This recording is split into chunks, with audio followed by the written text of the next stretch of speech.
Celui qui a attesté la parole de Dieu et le témoignage de Jésus-Christ, soit tout ce qu'il a vu. Apocalypse 1-2.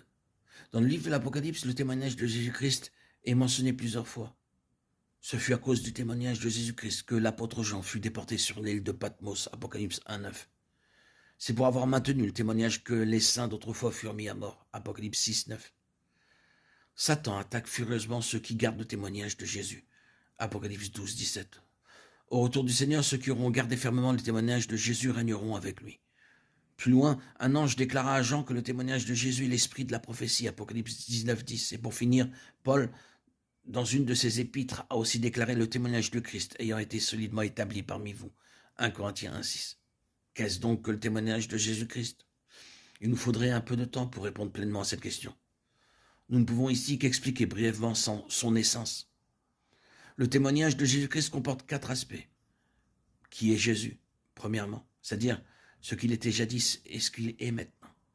Quelle est sa relation avec l'homme, ce qu'il a fait et accompli à la croix. Et ensuite, quelle est sa relation avec le dessein éternel de Dieu.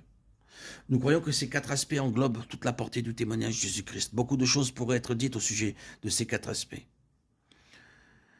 Ce que Jésus était jadis et ce qu'il est maintenant, cette question concerne la personne de Christ. Et ce sujet occupe une grande place dans la théologie spirituelle.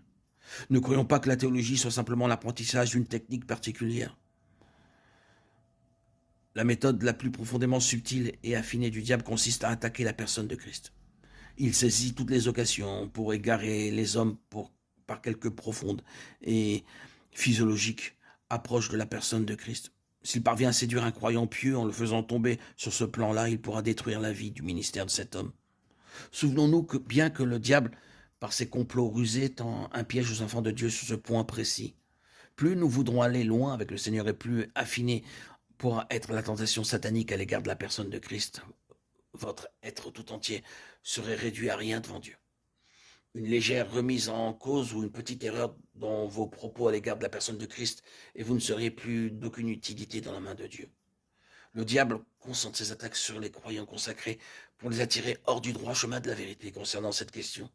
À cause de cela, nous devons juger soigneusement les soi-disant vues théologiques des hommes afin de ne pas être enlacés dans le filet de Satan. Ce qu'est Jésus constitue le fondement du témoignage.